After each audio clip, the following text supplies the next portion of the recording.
Innal hamdalillah nahmaduhu wa nasta'inuhu wa nastaghfiruh wa na'udzu billahi min shururi anfusina wa min sayyiati a'malina may yahdihillahu fala mudilla lahu wa may yudlil fala hadiyalah.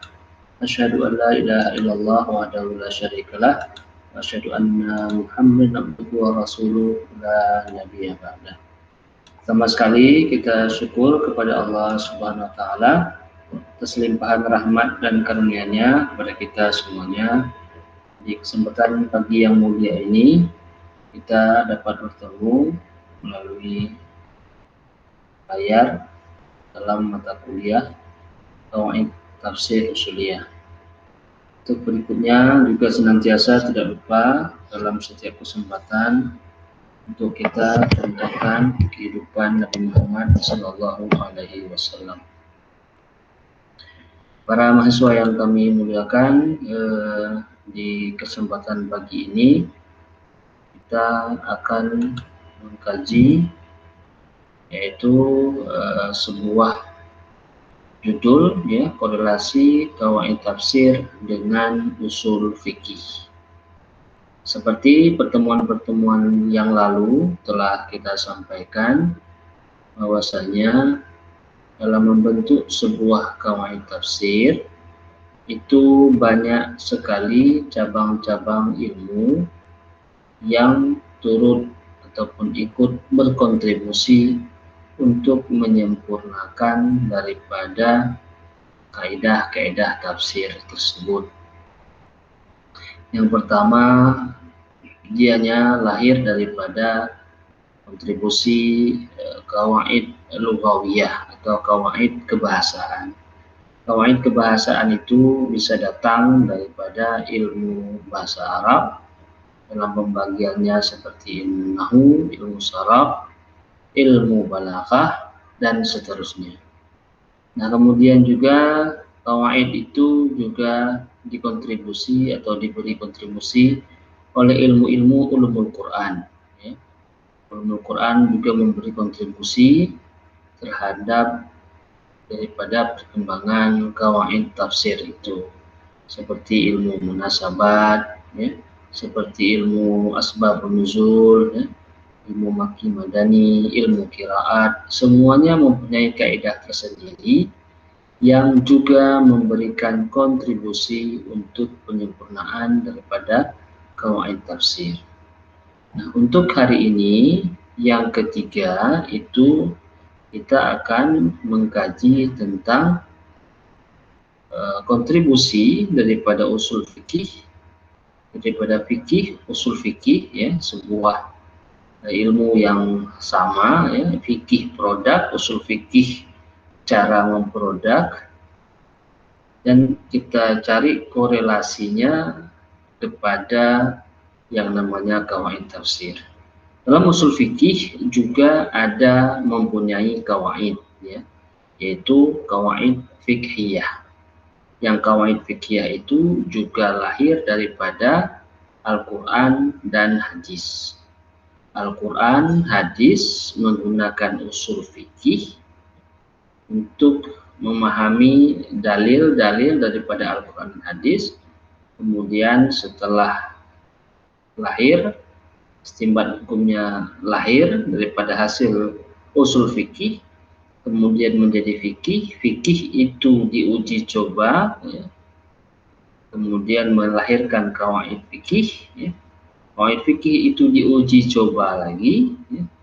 Kemudian seterusnya hanya dengan berlandaskan qawaid fikih itu dalam membantu untuk mengistinbatkan atau memutuskan hukum baru dalam memutuskan hal-hal yang sifatnya baru.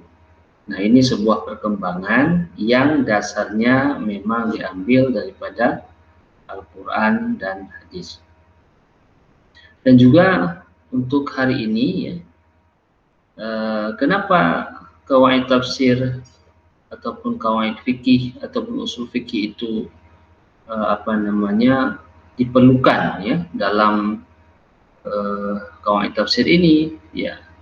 Kita ketahui bersama Al-Quran juga mengkaji ya ayat-ayat yang ada kandungan hukumnya. Nah, dalam kandungan hukum ini untuk memperluas pemahaman, penjelasan, ya, penafsiran itu diperlukan bantuan ya daripada ilmu usul fikih untuk menjelaskan. Para mahasiswa yang rahmati Allah, pusatnya upaya penafsiran Al-Quran pada dinamikanya ya diimbangi oleh berkembangnya ilmu bantu penafsiran yang juga menunjukkan pertumbuhan yang cukup menjanjikan. Jadi masa berkembang ya Al-Quran dengan kemukjizatannya ya, dengan redaksi bahasanya yang mampu menerima atau terbuka ya, untuk diberi penafsiran yang lebih luas ya. Nah itu menjadi respon ya daripada ilmu-ilmu bantu yang lain untuk menyempurnakan daripada penafsiran Al-Quran itu. Hal ini menjadi logis dan rasional sebab untuk memiliki pemahaman yang komprehensif ya, seorang mufasir haruslah menguasai beberapa ilmu bantu. Nah, kita sebagai alumni ya, tafsir ya, itu harus menguasai ilmu bantu dalam menafsirkan Al-Quran seperti ilmu bahasa ya, ilmu balaghah ya, ilmu qawaid fikih, usul fikih dan lain sebagainya. Kedua ilmu ini sama-sama mengkaji Al-Quran ya. Jadi antara ilmu bahasa ya, ilmu qawaid ya, itu kedua ilmu itu sama-sama mengkaji Al-Quran, mengeluarkan dan mengistinbatkan makna dari Al-Quran agar dapat mencapai maksud yang sesungguhnya. Dalam menggali dan mengistinbatkan makna inilah sangat diperlukan kaedah-kaedah yang tepat agar tidak menyimpang dari makna yang dimaksud. Ya, menjadi PR bagi kita bersama ya. Kita ya, orang tafsir ya, itu juga harus belajar ilmu bahasa ya. Belajar balaghah ya, belajar fikih dan usul fikih untuk membantu kita nanti dalam menafsirkan Al-Quran. Mengkaji makna yang dikandung Al-Quran adalah suatu yang tak pernah habis-habisnya ya. Karena semakin dikaji Al-Quran semakin menemukan makna yang baru. Al-Quran sebagai sumber hukum yang utama perlu digali dengan secara benar agar dapat menjawab persoalan yang sedang berkembang di tengah-tengah masyarakat. Kita harus paham ya persoalan ya masalah itu dalam masyarakat itu dari hari ke hari semakin berkembang. Kenapa bisa berkembang? Ya zamannya berubah. Hari ini zamannya zaman corona ya, zaman COVID ya. Jadi untuk menyetop penyebaran COVID, jadi orang tidak boleh bertemu. Jadi semuanya dialihkan kepada modelnya virtual. Kuliah virtual ya. Bahkan sampai pernikahan pun ada pernikahan virtual. Nah, dahulu orang buat pernikahan virtual itu karena jarak ya. Misalnya Mesir dengan Indonesia ya, jadi jaraknya itu jadi nikahkan dengan ini. Tapi kalau sekarang orangnya dekat ya. Tapi karena tidak boleh berkumpul dan lain sebagainya, maka dengan cara alternatifnya yang lain yaitu dengan cara membuat virtual seperti ini. Nah, jadi supaya Al-Quran itu lebih eksis ya dalam menjawab permasalahan diperlukan ilmu bantu ya, untuk menafsirkan Al-Quran tersebut. Dalam rangka itulah ulama telah merumuskan suatu ilmu yang membantu seorang dalam menggali dan mengistinbatkan makna Al-Quran, yaitu qawaid tafsir dan usul fikih. Secara umum jika dilihat dari pembahasan ilmu tersebut sangat erat kaitannya. Qawaid tafsir yang pembahasannya lebih menekankan tentang kaidah secara umum dalam kaitannya ilmu tafsir dan pemahaman terhadap ayat-ayat Al-Quran. Sementara usul fikih juga berbicara tentang kaidah-kaidah ya, yang berkaitan tuntutan khabari tentang perbuatan manusia mukallaf ya, dengan pemakaian dalil-dalil yang terperinci ya. Jadi juga usul fikih juga demikian ya. Dia membicarakan juga tentang ayat-ayat Al-Quran. Kedua ilmu ini ya, antara ilmu qawaid tafsir dan usul fikih ini ya, sama-sama mengkaji Al-Quran ya, mengeluarkan ya, dan mengistinbatkan makna dari Al-Quran agar dapat mencapai maksud yang sesungguhnya. Jadi kalau katakan hubungannya apa ya, sama-sama mengkaji Al-Quran ya, mengeluarkan dan mengistinbatkan makna daripada Al-Quran tersebut atau maksud dari Al-Quran tersebut ya. Bagaimana maksud sesungguhnya ya. Itu sama kerjanya kalau tafsir dengan usul. Dalam menggali dan mengistinbatkan makna inilah sangat diperlukan kaidah-kaidah yang tepat agar tidak menyimpang dari makna yang dimaksud. Cuman usul fikih dia lebih fokus kepada fikih ya, kepada hukum muamalah yang sehari-hari ya. Tapi kalau qawaid tafsir ini lebih umum dia ya. Masalah-masalah yang umum ya, ada kaidah-kaidah yang digunakan untuk membantu dalam penafsiran. Nah, baik berikutnya ya di layar ramai kami ya. Nah, ini kita lihat korelasi qawaid tafsir dengan usul fikih. Ini ada sebuah artikel ya yang kita lihat hari ini, ada beberapa yang bisa kita ambil sebagai catatan kita ya kuliah hari ini ya. Jadi korelasi qawaid tafsir dengan usul fikih. Berdasarkan penjelasan tentang qawaid tafsir dan usul fikih ya, maka ditemukan bahwa hubungan antara qawaid tafsir dan usul fikih sebagai berikut. Yang pertama, sama-sama menjadikan Al-Quran sebagai objek kajian. Antara qawaid tafsir dengan usul fikih ya, itu sama-sama menjadikan Al-Quran sebagai objeknya. Qawaid tafsir dengan usul fikih ya, sama-sama menjadikan sebagai objeknya. Ya. Usul fikih lebih melihat Al-Quran sebagai sumber hukum. Itu fokusnya usul fikih itu Al-Quran. Kalau ditanya semua orang usul fikih, apa itu Al-Quran menurut ahli usul fikih? Mereka menjawab Al-Quran masdarul hukmi ya. Dia Al-Quran itu adalah sumber hukum. Sehingga ilmu usul fikih melihat Al-Quran dari sisi ayat-ayat yang mengandung hukum yang sering disebut dalam istilahnya dengan dilalah ya. Jadi istilahnya itu dalil ya, dilalah ya. Jadi dalil yang digunakan atau daripada ayat dan hadis itu untuk menafsirkan Al-Quran dari kandungan atau ayat yang berkandung hukum ya. Nah, sementara qawaid tafsir melihat Al-Quran tidak saja dari efek hukumnya ya, tetapi kaidah-kaidah yang bersifat umum. Nah, jadi ini kalau kita katakan qawaid tafsir itu sebagai rumahnya ya. Qawaid tafsir, usul fikih itu sebagai kamarnya gitu.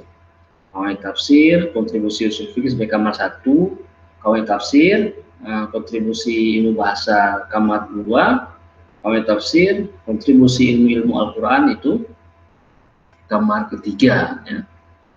Nah, jadi seperti itu ya, gambarannya seperti itu.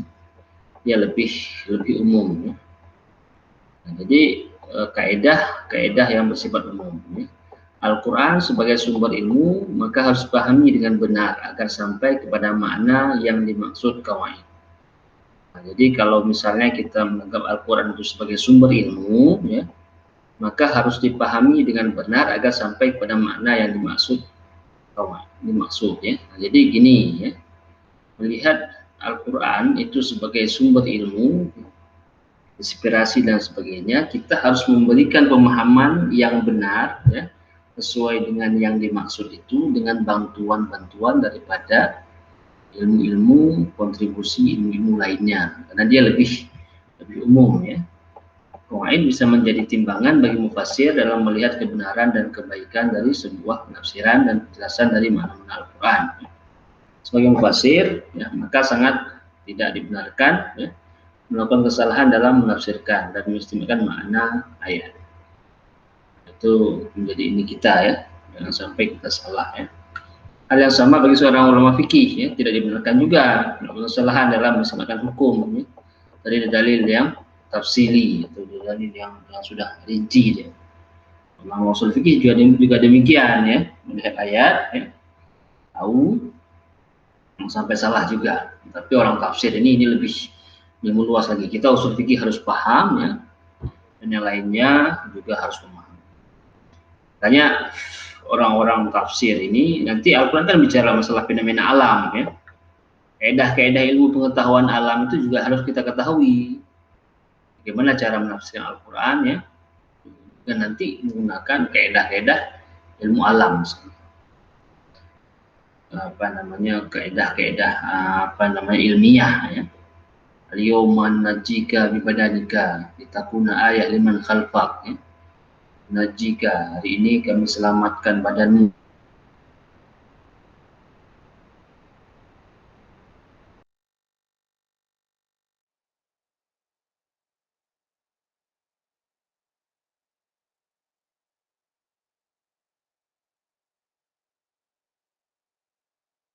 Jelaskan ayat itu ya sesuai dengan maksud ayat tersebut. Kemudian para mufassir dan ulama usul ya harus memahami Al-Quran ya, baik dari segi asbabun nuzul maupun kaedah-kaedah bahasanya. Nah juga demikian ya, jadi asbabun nuzul itu menjadi sebuah kepentingan dalam menafsirkan Al-Quran. Kaedah-kaedah bahasa juga demikian. Karena ayat-ayat Al-Quran tidaklah ditentukan sekaligus, ya, tetapi berangsur-angsur. Nah, hanya paham asbabun nuzul untuk tahu Al-Quran itu turun kondisinya bagaimana, peristiwanya apa, atau pertanyaannya apa, begitu. Nah, ada dua ya, ada peristiwa yang terjadi, Al-Quran respon, atau pertanyaan ya kepada Nabi, lalu Al-Quran turun sebagai jawaban. Kondisi ini sangat membantu para ulama tafsir dan usul ya dalam memahami ayat, karena ada beberapa ayat yang diturunkan sebagai jawaban dari persoalan yang sedang berkembang. Dan pengetahuan ya terhadap asbabun nuzul dan mengantarkan seorang mufassir dan ahli usul fikih untuk mengetahui tempat turunnya ya. Kemudian kapan waktu turunnya ya. Dengan itu ahli tafsir dapat mengelompokkan adanya ayat-ayat makkiyah dan ayat-ayat madaniyah, dan juga dapat mengetahui ya siapa orang yang telah menyaksikan ayat-ayat itu saat ayat itu turun. Dan juga di kalangan para ulama ya, usul fikih adalah pengetahuan terhadap asbabun nuzul dan tempat turunnya ayat sangat membantu dalam menetapkan hukum, dan juga kenapa ayat hukum itu harus diturunkan. Jadi ketika kita paham asbabun nuzul itu sangat membantu dalam menafsirkan ya, baik ayat-ayat hukum ataupun ayat-ayat yang umum ya. Jadi korelasi antara qawaid tafsir dengan usul fikih yang pertama adalah objeknya sama ya, yaitu sama-sama mengkaji Al-Quran. Yang kedua adalah sama menerapkan kaidah dalam memahami makna Al-Quran. Jadi kaidahnya itu sama dalam memahami makna daripada Al-Quran tersebut ya. Al-Quran menyampaikan pengajaran dan penjelasan hukumnya tidaklah dengan menggunakan satu ibarat sebagai sumber hidayah dan ilmu. Al-Quran telah menggunakan beberapa kaidah yang dapat diformulasikan menjadi hukum dan norma undang-undang. Tidak dapat disangkal lagi bahwa Al-Quran didatangkan adalah untuk mengatur kehidupan manusia. Manusia secara tabiatnya adalah makhluk yang ingin selalu berinteraksi dengan manusia lain. Dalam interaksi itulah akan ditemukan beberapa persoalan yang kadang menjadi sulit dan pelik ya. Nah, merasa apa yang dilakukannya adalah yang terbaik. Dalam konteks inilah maka Al-Quran diturunkan untuk memberi pengajaran dan pembentukan hukum yang harus ditaati ya. Jadi antara Al-Quran antara kawan tafsir dengan usul fikih, dia itu sama-sama menerapkan kaidah ya. Dalam menjelaskan hukum, Al-Quran menggunakan beberapa cara dan ibarat, yaitu dalam bentuk tuntunan, baik dengan berbuat yang disebut suruhan atau perintah, atau tuntunan meninggalkan, ya, disebut dengan larangan. Ya. Bentuk-bentuk perintah, ya, seperti misalnya pada dalam bahasa itu amar, ya, lafaz yang menunjukkan atas tuntutan berbuat dari yang tinggi kepada bawah. Itu definisinya begitu. Kalau perintah itu instruksi dari atas ke bawah. Kalau instruksi dari bawah ke atas atau permintaan dari atas itu permintaan ya, doa. Kalau amar itu dari atas ke bawah. Amar ini mempunyai beberapa bentuk tuntutan, diantaranya al-amru mutlaqun yuqtada al-wujub ya, illa lisarifin. Ya. Itu dalam kitab apa tuh 31 ya, kitab Muhammad Adil Saleh tafsir An-Nusus fi Fiqhil Islami. Kemudian untuk wajib nih, alam taral ladzina qila lahum kufu aydiyakum ya. Tidak kalian melihat ya. Perhatikan orang yang kata kepada mereka, kufu aydiyakum, tahanlah perang ya. Waqimus shalah wa atuz zakah. Falamma kutiba alaihimul qital idza fariqum minhum yakhshawna an-nasa khasyatillah aw asyaddu khasyah. Dan seterusnya. Ini kufu ya. Bikum, tahan perang, perintah wajib. Tahan perang, ya, dirikanlah salat, tunaikan zakat setelah diwajibkan kepada mereka berperang. Tiba-tiba sebagian dari mereka orang munafik takut kepada manusia, bertakutnya kepada Allah, bahkan lebih sangat dari itu takutnya. Mereka berkata, ya Tuhan kami, mengapa engkau wajibkan berperang ya, kepada kami, mengapa tidak engkau tangguhkan kewajiban berperang kepada kami? Kalau orang munafik memang karakternya seperti itu ya. Nah, itu perintah ada yang bermaksud wajib, wujub ya. Al-amru mutlaqun yuqtada al-wujub. Ya. Al-amru mutlaq yuqtada al-wujub illa lisarifin.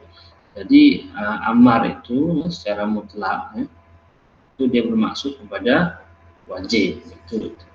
Nah, kemudian ada juga perintah ya, itu bermaksud nadab ya. Sunnah. Biasanya pakai lam ini nih.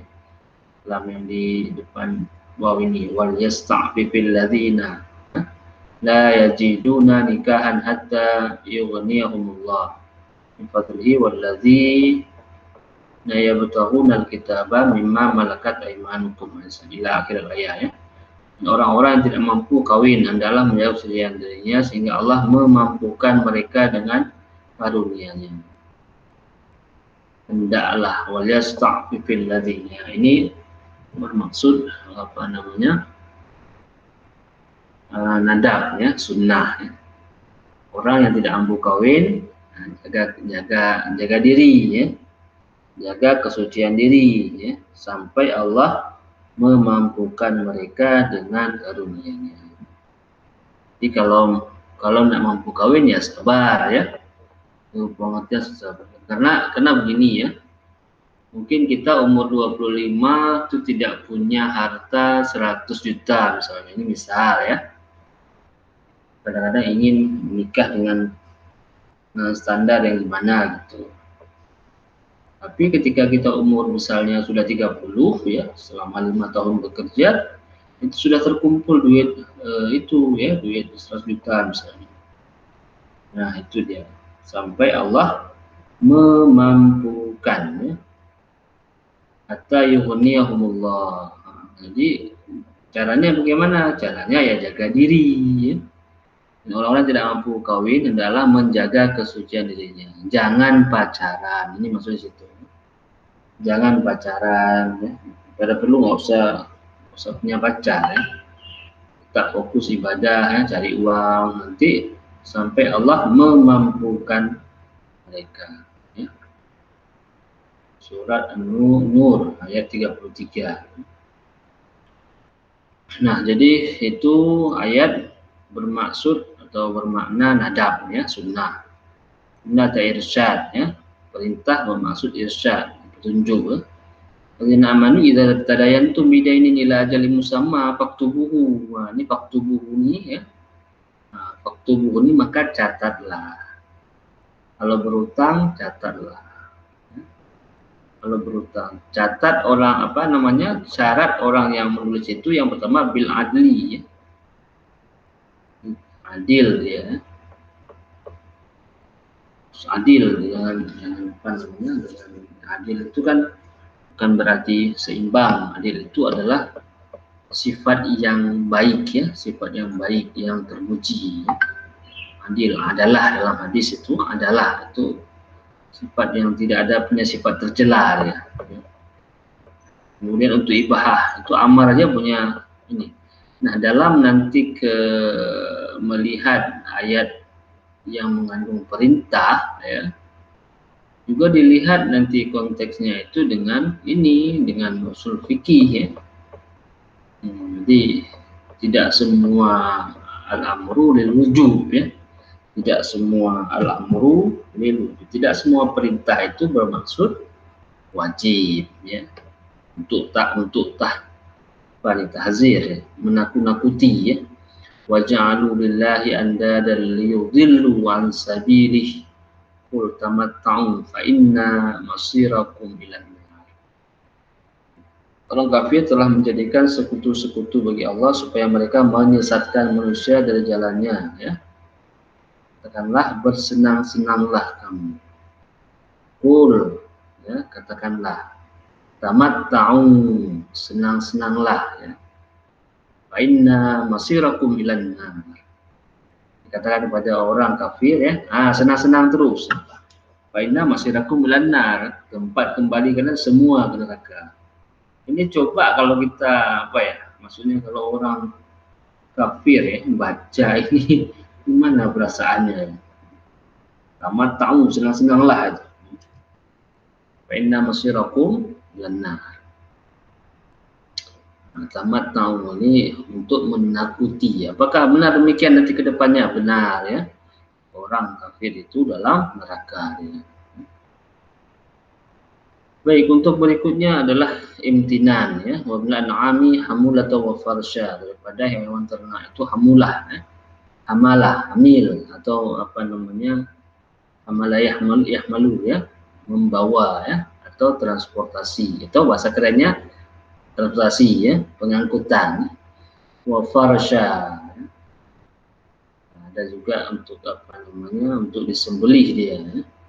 Kulu mimma razaqakumullah, Allah ya, pada apa yang Allah rezekikan. Wala tattabi'u khutuwatus syaitan innahu lakum aduwwun mubin.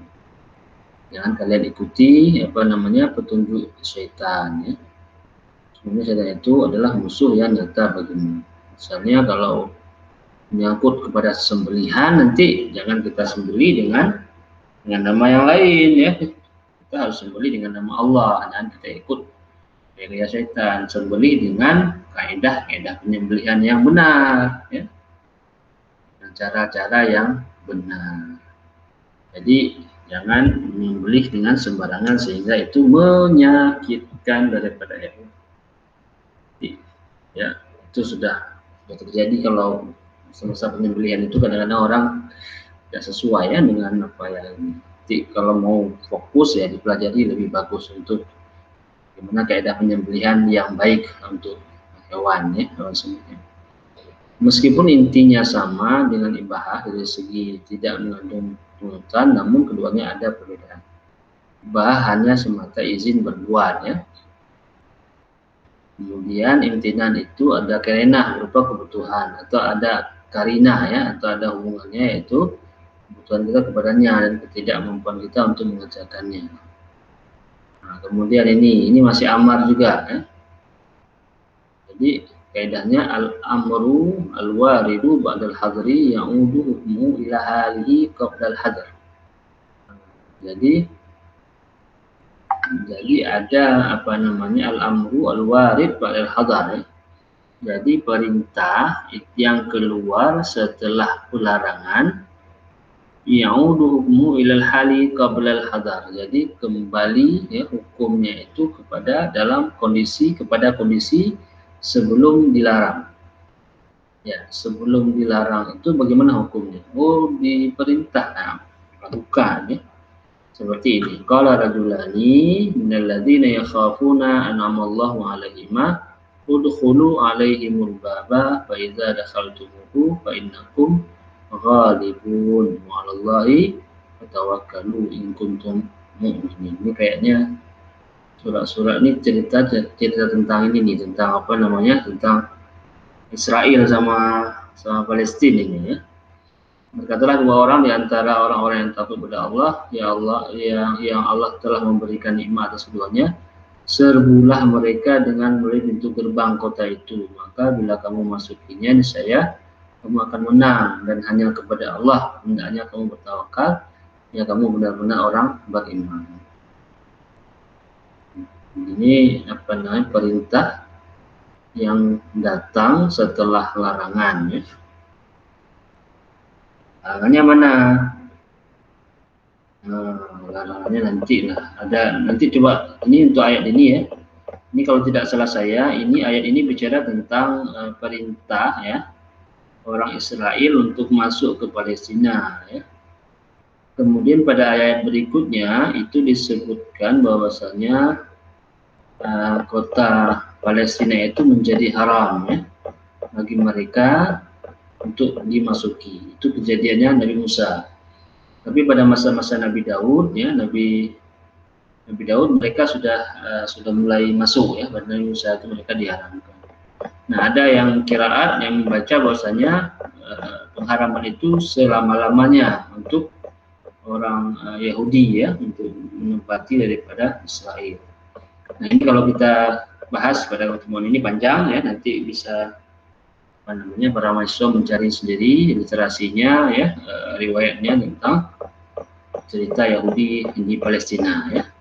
Baik, berikutnya Ammar menghendaki bersegera ya, dengan kaidah al-amru yuqtada al-fawr illa likarinatin ya. Jadi al-amru perintah ya, itu dikehendaki dengan kesegaraan untuk memenuhinya ya, illa likarinatin, kecuali ada sebuah karinah. Wasari'u ila magfiratin min rabbikum wa jannatin arduha samawat wal ardu uiddat lil muttaqin. Dan bersegeralah kamu kepada ampunan dari Tuhanmu dan kepada surga yang luasnya seluas langit dan bumi yang disediakan untuk orang-orang yang bertakwa. Nah, ayat ini kajiannya yaitu dekat ya dengan apa namanya, kalau kita sampaikan ini ya, kalau kita lihat konteksnya ini, wasari'u ila magfiratin min rabbikum ya, wasari'u ila magfiratin min rabbikum, bersegeralah kamu kepada ampunan dari Tuhanmu.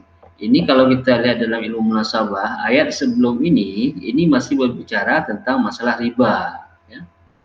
Jadi kalau kita pakai ilmu munasabah, korelasi ayat ini hubungannya kepada riba tadi, wasari'u ila magfiratin min rabbikum, dan bersegeralah kepada ampunan. Ampunan itu apa? Ampunan dari berbuat riba itu. Ya. Wajannat ini kadang-kadang penceramah untuk penjelasan ini dia memaknainya dengan umum, padahal ayat sebelumnya ya itu bicaranya tentang masalah riba. Nanti coba dicek di ayat di Quran ya. Nah, tadi amar, sekarang nahi ya, nahi. Nanti ini apa namanya nahyu yuqtada tahrim ya, wal qaul wa tawam illa likarinatin ya. Jadi nahyu larangan itu ya bermaksud haram ya, wal qaul apa namanya, dan bersegera dan selama-lamanya illa likarinatin ya, kecuali ada sebuah karinah ya. Al aslu bil amri litahrim ya, ada juga yang pakai kaidah seperti itu. Jadi kaidah amar, kaidah nahi ya, nanti ini bisa saya kirimkan nanti di open learning ya, bisa dibaca sendiri. Nah, sebagai kesimpulan ya, Dari beberapa keterangan di atas dapat dilihat ya betapa urgennya kaidah-kaidah penafsiran di dalam Al-Quran. Ini dikarenakan perkembangan penafsiran yang begitu besar dan bertambahnya ilmu bantu ya yang dapat digunakan dalam penafsiran. Mengenai tafsir dan usul fikih merupakan dua cabang ilmu yang sangat dibutuhkan dalam menggali dan mengistinbatkan ya makna-makna Al-Quran ya. Qawaid lebih menekankan pada penggunaan kaidah secara umum, sedangkan usul fikih penggunaannya pada ayat-ayat hukum. Macam tadi ya yang kita lihat.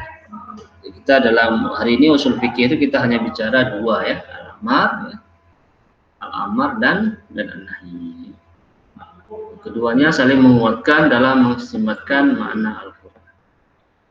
Baik para mahasiswa yang dirahmati Allah SWT, jadi sebagai kesimpulan ya dari pertemuan hari ini ya, kita telah menggambarkan ya bagaimana hubungan qawaid tafsir ya dengan usul fikih, yaitu sama-sama mengkaji ayat Al-Quran ya untuk menjelaskan maksudnya. Yang kedua yaitu sama-sama menerapkan kaidah ya.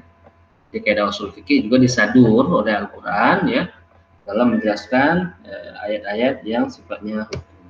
Bagaimana Pak Ustaz kalau misalnya yang bicara ayatnya perintah tapi bukan untuk mengkaji hukum? Nah, itu bagaimana kondisinya?